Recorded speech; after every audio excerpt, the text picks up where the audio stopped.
శ్రీ గురుభ్యో నమ. ప్రేమజ్యోతి మాస్టర్ ఈకే గారి ఆధ్యాత్మిక ప్రస్థానములోని విశేషములను ఎంతో హృద్యంగా మనకు అందచేయునటువంటి పరమపావనమైన గ్రంథం. అటువంటి ఈ గ్రంథమును మనము అధ్యయనము చేస్తూ ఉన్నాము. అందులో భాగంగా సమన్వయమూర్తి అనే అధ్యాయంలోనికి మనము ప్రవేశిస్తూ ఉన్నాము. ప్రతి అధ్యాయంలో ముందు మనకి సూక్తులు ఇస్తూ ఉన్నారండి. ఆ సూక్తుల్ని ముందు చెప్పుకుందాం. అందరినీ సుఖపెట్టడమే ఆధ్యాత్మిక విద్య. కారణం లేకుండా ఇతరులను సుఖపెట్టేవాడు కారణం లేకుండా సుఖపడతాడు. గురువు అనగా అతని ఉపదేశముల వెలుగు. గురువనగా మార్గమే కానీ వ్యక్తి కాదు. ఈ సృష్టిలో అణువులలో ఒక్కొక్కటి బ్రహ్మాండ ధర్మములన్నింటినీ తనలో ఇముడ్చుకొన్న మొగ్గ. అట్టి అణువుల పరిణామ దశలో ఒక దశయే మానవుడు. ఇతడు కూడా ఒక దశలో బ్రహ్మాండపు మొగ్గ మరియు భవిష్యత్ బ్రహ్మాండములలో ఒకడు. అంటే ఇది అర్థమయ్యేట్టు చెప్పుకోవాలంటే ప్రతి అణువు కూడా ఆ బ్రహ్మాండ ధర్మాలని కలిగి ఉన్నదండి. కనుక ఆ బ్రహ్మాండ ధర్మాలన్నింటినీ తలలో ఇమిడ్చుకున్నటువంటి మొగ్గ అదే మానవుడు అంటున్నారు. అంటే ఆ పరిణామ దశల్లో ఒక దశయే మానవుడు అంటూ ఉన్నారండి. అంటే బ్రహ్మాండంలో ఏమున్నదో ఈ మానవుడిలో కూడా అదే ఉన్నది, చిన్న సైజు కాకపోతే. అట్లా చెప్పుకోవచ్చు మనం. ఆ తర్వాత సూక్తి, నా శిష్యులుగా ఉండదలచిన వారు బహిర్ముఖముగా సాగుచున్న బహుత్వము సాగనిచ్చుచునే అంతర్ముఖులుగా తిరిగి అందు ఏకత్వము గుర్తించి వర్తించుట ఈ యోగ సాధనకు ఒక ఫలితము అని మాస్టర్ సివివి గారు అన్నారండి. అంటే ఇక్కడ రెండిచ్చారు, బహిర్ముఖము, అంతర్ముఖము. బహిర్ముఖముగా సాగుచున్న బహుత్వము అంటే మనం ఏదో వ్యవహారం కోసము వీడు నా పై బాసు, వీడు లేకపోతే నా కింద ఉద్యోగి, లేకపోతే వీడు సుబ్బయ్య, వీడు పుల్లయ్య, లేకపోతే ఏవో రకరకాలుగా మనము ఆ భేదాన్ని చూపిస్తాం. బహుత్వము అంటున్నారు ఇక్కడ. అయితే ఇది వ్యవహారం కోసం ఇది నడవాలి. అది సాగనిచ్చుచునే అంతర్ముఖులుగా తిరిగి అసలేంటో తెలుసుకోవాలి. మనం అంతర్ముఖమయ్యి అసలేంటో తెలుసుకొని అందేకత్వము అంటే అంతటా ఉన్నది భగవంతుడే, అందరిలో ఉన్నది భగవంతుడే. ఇది గుర్తించాలి, దానికి తగ్గట్టుగా మనం వర్తించాలి. ఇది ఈ యోగ సాధనకు ఒక ఫలితము అంటున్నారు. నా శిష్యులుగా ఉండదలిచిన వాళ్ళు ఇలా చెయ్యాలి అంటున్నారండి. తర్వాత సూక్తికి వెళదాం. నేను ఎచ్చటికి వెళ్ళినను, ఏ గృహమునందైనా అడుగుపెట్టినను మాస్టర్ సివివి గారు వెళ్ళుచున్నట్లు మనస్సునందు ధ్యానము చేయుచుందును. ఆ కారణముగా నేను వెళ్ళిన ఆ ప్రదేశమున వాతావరణము ప్రశాంతమగుట, అచ్చటి వారికి తెలియకుండగానే మాస్టరు సివివి ప్రజ్ఞా సాన్నిధ్యము కలుగుట జరుగుచుండును. నేను అందరినీ ప్రేమించినట్లుగానే మీరు ప్రేమించటం నేర్చుకోండి. అలాగే నేను క్షమించినట్లుగానే మీరు క్షమించటం నేర్చుకోండి. ఆ తర్వాత రచయిత అయినటువంటి బ్రహ్మశ్రీ ధారా రాధాకృష్ణమూర్తి గారు ఆయన మాట ఇక్కడ ఇచ్చారండి. మాస్టర్ ఈకే భౌతిక ఆధ్యాత్మికాలకు, ఇహపరాలకు, లౌకిక పారలౌకికాలకు, ధర్మాధర్మాలకు, కామమోక్షాలకు, ప్రాక్పశ్చిమాలకు సమన్వయాన్ని దర్శించిన ద్రష్ట. తాను దర్శించిన ఆ సమన్వయాన్ని అందరికీ అందించగల వచస్సు, తపస్సు, మహస్సు ఉన్న స్రష్ట. ఆ తర్వాత మాస్టర్ ఈకే గారు ఈ ధారావారికి వ్రాసినటువంటి ఉత్తరము, ఆ ఉత్తరంలోని ఒక వాక్యాన్ని మనకిస్తున్నారండి. There is no different thing like spiritualism than life. అంటే జీవితం కంటే భిన్నమైన ఆధ్యాత్మికత వేరే లేదు. ఆధ్యాత్మికత అంటే ఏదో పూజ గదికి సంబంధించింది, ఏదో దేవాలయానికి సంబంధించింది అంతవరకే పరిమితం అని అనుకుంటే పొరపాటండి. అంటే మన డే టు డే లైఫ్లో, మన నిత్య జీవితంలో మనము ఆ ఆధ్యాత్మికతను ప్రదర్శిస్తూ ఉండాలి, దాన్ని పాటిస్తూ ఉండాలి. అందువల్ల ఏమంటున్నారు, జీవితం కంటే భిన్నమైన ఆధ్యాత్మికత వేరే లేదు అన్నారు. ఆ తర్వాత మళ్ళీ ఈకే గారి సూక్తి మనకిస్తున్నారు. సమయం వచ్చినప్పుడు శరీరము పోకుండా ఉండటం ఎంత దుర్లభమో, సమయం రానప్పుడు ఎంత మార్పు చేసినా శరీరం పోవడం కూడా అంత దుర్లభం. ఆ తర్వాత అధ్యాయంలోనికి ప్రవేశిద్దామండి. శాశ్వత ధర్మాన్ని వివరించి చెప్పటం మాత్రమే తన ధ్యేయం కాక, ఆచరించటానికి ఉదాహరణప్రాయమైన ఆదర్శ మానవుడై చరిస్తూ వర్తించటానికి దిగివచ్చిన అంతర్యామి స్వరూపం మాస్టర్ ఈకే. తనకొక ధర్మము, ఇతరులకొక ధర్మము కాకుండా తానాచరించినదే అందరికీ చెప్పారు. ఆచరణ మాత్రమే ఇతరులను ప్రభావితం చేస్తుంది అనే విషయాన్ని వివరించారు. అంటే ఇతరులను ప్రభావితం చేసేది ఏమిటి? చాలా జాగ్రత్తగా వినాలండి. ఇక్కడ నీకు ఏమి తెలియను, నీకెంత పాండిత్యమున్నది, నీవు ఎన్ని విషయములను వివరించగలవు అను అంశముల ప్రభావము ఎవరిపైనను ఉండదు. నాకు బోలెడన్ని విషయాలు తెలుసు, బోల్డంత పాండిత్యం ఉన్నది, అయ్యా ఈ విషయాలు మిగతా వాళ్ళ మీద ప్రభావం చూపించవంటున్నారు.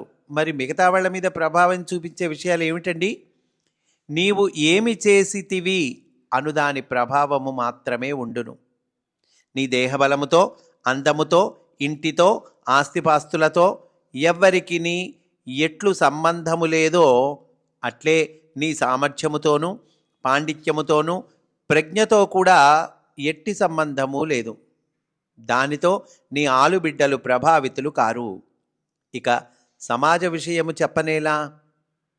నీవు ఏమి ఆచరించుచుంటివో, ఎట్లు ఆచరించుచుంటివో, జీవితమును ఎట్లు గడుపుచుంటివో అను అంశము వలన నీతో సంబంధము ఉన్నవారు ప్రభావితులగుచున్నారు. జాగ్రత్తగా వినాలండి. మనతో సంబంధం ఉన్నటువంటి వాళ్ళు ఎలా ప్రభావితమవుతారు అంటే, అయ్యా నువ్వు ఏం ఆచరిస్తావు, ఎలా ఆచరిస్తావు, వాటి వల్ల ప్రభావితం అవుతారు అంటున్నారు. అట్లు ప్రభావితులు కాకుండుట వారికి వశము కాదు. దేశానికి మీ సందేశం ఏమిటని అడిగిన పాత్రికేయుడికి నా జీవితమే నా సందేశము అని చెప్పిన మహాత్మా గాంధీ గారి లాంటి ధీరులు మాస్టర్ ఈకే గారు. వ్యక్తిగత జీవితం అనేది లేని తెరిచిన పుస్తకం వారి జీవితం. ఆధ్యాత్మిక సాధన చేసే వ్యక్తి తన మనసులోని ఆలోచనలను నిరభ్యంతరంగా ఎదుటివారికి ఏ క్షణమైనా చెప్పటానికి సిద్ధంగా ఉండాలి అనేవారు మాస్టర్ ఈకే గారు. ఒక విజ్ఞుడు అన్నట్టు ప్రతి చిన్న విషయాన్ని గురించి ఆయన శ్రద్ధ తీసుకునేవారు. కనుక పెద్ద పెద్ద విషయాల్ని సాధించారు. అంటే చిన్న చిన్న విషయాల్లో శ్రద్ధ ఉన్నవాళ్లే పెద్ద పెద్ద విషయాలు సాధించగలరండి. తాత్పర్యానికి దూరమై ఆచారాల క్రింద చలామణి అయ్యే దురాచారాలను తొలగించి ఆంతర్యానికి, ధ్యేయానికి మనల్ని నడిపించే విషయాలకు ప్రాధాన్యము ఇచ్చారు. మడి అనే పేరుతో సంవత్సరాల తరబడి ఉతకని వాసన కొట్టే పట్టుగుడ్డ కంటే శుభ్రంగా ఉతికిన వస్త్రానికి శుచిత్వం ఎక్కువ అనే విషయం అందరికీ అర్థమయ్యేలా ఆచరించి చూపించారు. ఉతికిన ధోవతి, బనియను ధరించి పూజ చేసే మాస్టర్ గారిది బనియను మడి అని మా మేనత్తగారు మొదట్లో వెటకారం చేసిన కొంతకాలానికి ఆయన తాహత్తు మహత్తు తెలుసుకొని చేతులు జోడించింది. అన్నిటా conformity in essentials, non conformity in non essentials and charity in all motives అన్న బ్లావెట్స్కీ వాక్యాలు వారి పదాన్ని, దృక్పథాన్ని నిర్దేశించాయి. అంటే బ్లావెట్స్కీ మాత యొక్క వాక్యం ఇక్కడ ఇచ్చారండి. ఇది తెలుగులో కూడా చెప్పుకుందాం. ఏంటంటే దీని అర్థం, ముఖ్యమైన విషయాలలో ఏకాభిప్రాయం, ముఖ్యము కాని విషయాలలో అసమ్మతి అంటున్నారు. అంటే ఇప్పుడు చెప్పిన ఉదాహరణే చెప్పుకుందామండి. ఇక్కడ కావాల్సింది ఏంటి? భక్తి కావాలి, శుచి శుభ్రత కావాలి. అవి పాటిస్తున్నారు, అవి ముఖ్యమైనటువంటివి, అవి పాటిస్తూ ఉన్నారు. అంటే ఆయన భక్తిగా పూజ చేసుకోవటం, ఉతికిన ధోవతి బనియను ధరించటం, ఇవన్నీ పాటిస్తూ ఉన్నారు. ముఖ్యం కాని విషయము ఆ మడి అనేటువంటి పేరుతో ఏదో ఉతకని వాసన కొట్టే పట్టుగుడ్డ మాటి మాటికి అదే ధరించటము, ఆ విషయంలో అసమ్మతి. అందువల్ల ఇక్కడ conformity in essentials, non conformity in non essentials, పైగా చారిటీ ఇన్ ఆల్ మోటివ్స్, అంటే అన్ని ప్రేరణలలో కూడా అన్ని విషయాల్లో ధాతృత్వము అది ముఖ్యము, అది పాటిస్తారు అని చెప్తూ ఉన్నారండి. కనుక మాస్టర్ సివివి గారిని మీరు బొట్టు ఎందుకు పెట్టుకోరు అని ఒకరు అడిగినప్పుడు వారు మూడో కన్ను భ్రూమధ్యంలో ఉందని తెలుసుకునేందుకు మీలాంటి వాళ్ళు బొట్టు పెట్టుకోవాలి. బొట్టు ఎందుకు పెట్టుకుంటామండి? ఈ భ్రూమధ్యంలో మూడో కన్ను ఉంటుంది కనుక దాన్ని అది గుర్తించటం కోసం, తెలుసుకోవటం కోసం బొట్టు పెట్టుకోవాలి. మూడో కన్ను పనిచేస్తున్న వారు బొట్టు పెట్టుకోకపోయినా పర్వాలేదు అన్నారట. అట్లాగే సమాశ్రయణం గురించి ప్రస్తావన వచ్చినప్పుడు మాస్టర్ ఈకే గారు సహజంగా శంఖచక్ర ముద్రలు ఉన్నవారికి సమాశ్రయణం అక్కరలేదు, మిగతా వారికి కావాలి అన్నారట. ఈ వైష్ణవ దీక్ష ఇచ్చేటప్పుడు సమాశ్రయణం అని చేస్తారండి, శంఖచక్ర ముద్రలు వేస్తారు. అయితే సహజంగా శంఖచక్ర ముద్రలు ఉన్నవారికి సమాశ్రయణం అక్కర్లేదు, మిగతా వారికి కావాలి అన్నారట మాస్టర్ ఈకే గారు.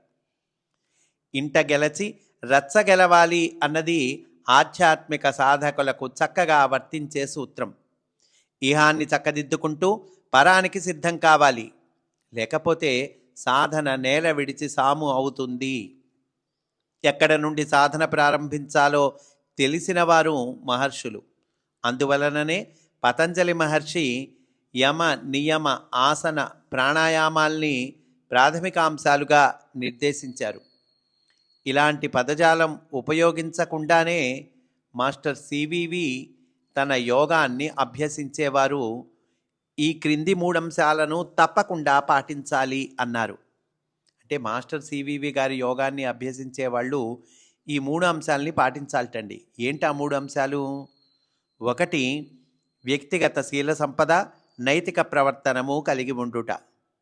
2, దినచర్యలో మానవ సేవ ఒక ముఖ్యమైన అంశంగా స్వీకరించుట. 3, ప్రతిరోజు ఉదయం సాయంకాలం సరిగ్గా 6 గంటలకు సర్వసమర్పణ భావంతో భక్తితో చేసే ప్రార్థన, దీన్నే ప్రేయరు అనంటాం. ప్రవేశకులకు నియమములు అనే కరపత్రంలో సాధకులు పాటించవలసిన ఈ క్రింది నియమాలను మాస్టర్ ఈకే గారు అందించారు. వీటి వలన వారి మానసిక స్థితి యోగానికి ఉన్ముఖంగా తయారై ప్రారంభింపబోయే యోగ సాధనకు ఇల్లలకటం లాంటిది అవుతుంది. సాధకులు పాటించవలసిన నియమాలు ఏంటండి? చక్కగా మాస్టర్ ఈకే గారు అందించారండి. 1, ప్రతిదినము స్నానము చేసి దుస్తులు మార్చుకొనవలెను. ఉదయం 6 గంటలకు, సాయంకాలము 6 గంటలకు మాస్టర్ సివివి పటము దగ్గర అగరొత్తులు వెలిగించి ప్రేయరు చేయవలెను. ప్రయాణములో కూడా మానరాదు. ప్రయాణములలో మనస్సులోనైనా ప్రేయరు చేసుకొనవలెను. 3వ పాయింట్, మతములు ఆత్మవిద్యకు సాధన మార్గములని గ్రహింపవలెను. ఏ మతమును మతాచార్యుని తప్పులెన్నరాదు, ఒప్పులున్న చోట గ్రహింపవలెను. ఆ తర్వాత పాయింట్, అన్ని జాతుల పవిత్ర గ్రంథములను గౌరవించి అవకాశమును బట్టి చదువుకొనవలెను. ఆ తర్వాత 5వ పాయింట్, సత్యము, శుచిత్వము, భూతదయ, దైవభక్తి, దేశభక్తి, జాతీయత సమబుద్ధి కలిగి ఉండి అన్ని మతముల సారాంశమును తెలియవలెను. 6వ పాయింట్, ప్రతిదినము ప్రేయరు తరువాత ఆశంసనమును చదువుకొనవలెను. 7వ పాయింట్, ఆహారము, దుస్తులు, నివాసము అను మూడింటికి తప్ప మిగిలిన వ్యక్తిగత సదుపాయములకు ప్రాధాన్యము నీయరాదు. ఇంకా ఆడంబరాలకి పోకూడదండి. ఇవి మినిమం కదండి, ఆహారం కానీ, దుస్తులు కానీ, నివాసం కానీ. ఈ మూడింటికి తప్ప మిగిలిన వ్యక్తిగత సదుపాయములకు ప్రాధాన్యము నీయరాదు. 8, మద్యమాంసములను సేవింపరాదు. యోగ సాధకులకు ఉపయోగపడే మరికొన్ని నియమాలను మాస్టర్ గారు ఈ క్రింద పొందుపరిచారు. వీటితో యోగ జీవితము అనే పండుగ ప్రారంభమవుతుంది అన్నారు. అంటే యోగ సాధకులు వీళ్ళకి మళ్ళీ ప్రత్యేకంగా 7 పాయింట్లు ఇచ్చారండి. ఏంటండి అవి? 1, ప్రతిరోజు డైరీ వ్రాయవలెను. 2, మనస్సునందు భావించిన విషయము ఆచరణయందు ఉంచవలెను. 3, స్వప్రయోజనమునకై ఎవరిని దేనిని అర్థించరాదు. 4, నాకిది కావలెను అని మనస్సున దేనిని నిలుపరాదు. 5, నిన్ను గూర్చి కానీ నీ గ్రంథములను గూర్చి కానీ ఎవ్వరిని అభిప్రాయములు అడుగరాదు. 6, జ్యోతిష్యము, సాముద్రికము, శకునము, తంత్రశాస్త్రము అధ్యయనము చేయవలెను. 7, ఎవరితో మాట్లాడినను వారిని దైవముగా ఆరాధించవలెను. Very very very important points అండి. ఈ నియమాలన్నీ జాగ్రత్తగా మనసులో పెట్టుకొని ఆచరణలో పెట్టడానికి మనం ప్రయత్నం చేయాలి. స్వస్తి. వాసుదేవ.